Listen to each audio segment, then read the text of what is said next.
So in this problem here, we're told that we want to raise a column of water as high as a 44-meter tree. What pressure do we need to do that? Now, ignore the fact that I'm using an open vessel here. Imagine that this was closed and there was no atmospheric pressure.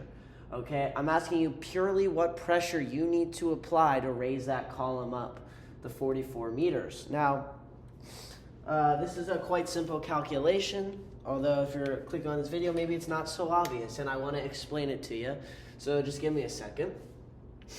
So we know that the pressure of, and this is called the gauge pressure, so this is ignoring atmospheric pressure.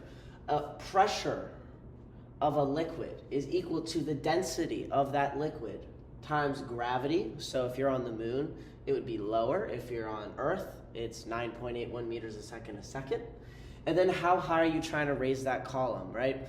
Or if I was, say, like under the ocean, right? Okay, what's the pressure as I'm like 15 meters below, right? So I'd plug in 15 there. I'd use the constants of water and gravity, or the density of water and gravity, and I'd get how much pressure is bearing down on me. Okay, that's kind of what this is saying. Okay, but in this context, H is gonna be, okay, what's that final pressure? So now that we have an idea, let's just do a simple calculation. So we know that the pressure that we are looking for is equal to, and the density, and we're told that this is a column of water, so this is 1,000 kilograms per cubic meter, right? That's the units for density. All right, gravity we know to be 9.81 meters a second. 9.81 meters a second.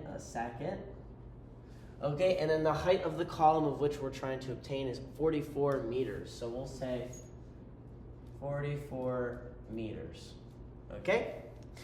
Now all we have to do is plug it in here and we should get an answer. So 1,000 times 9.81 times 44 gives us an unrounded answer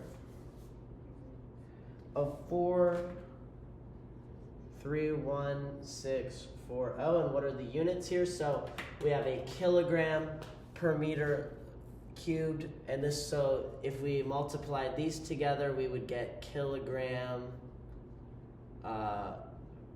per squared meters in the reciprocal form per second.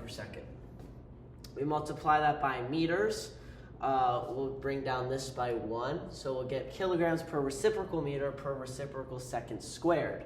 So that actually turns out, and if you think about it, this would be a Newton over a meter squared.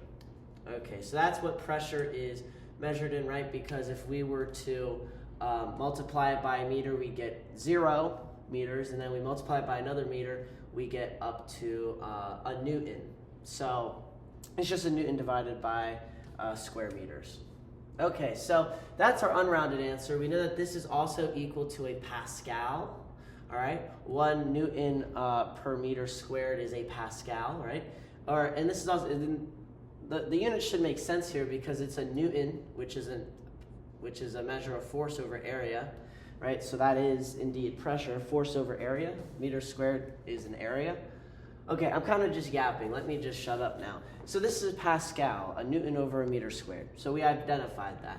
But we have to round it to the amount of sig figs we have. And it seems like we only have 3 at most. This is ambiguous, so we can just put 4 on there if we like.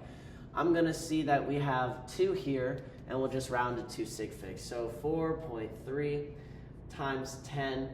How many decimal points from this do we move? 1, 2, 3, 4, 5.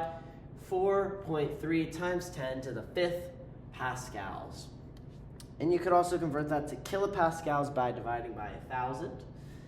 And actually, I'll go ahead and do that so you can have your equivalent answer as well up here.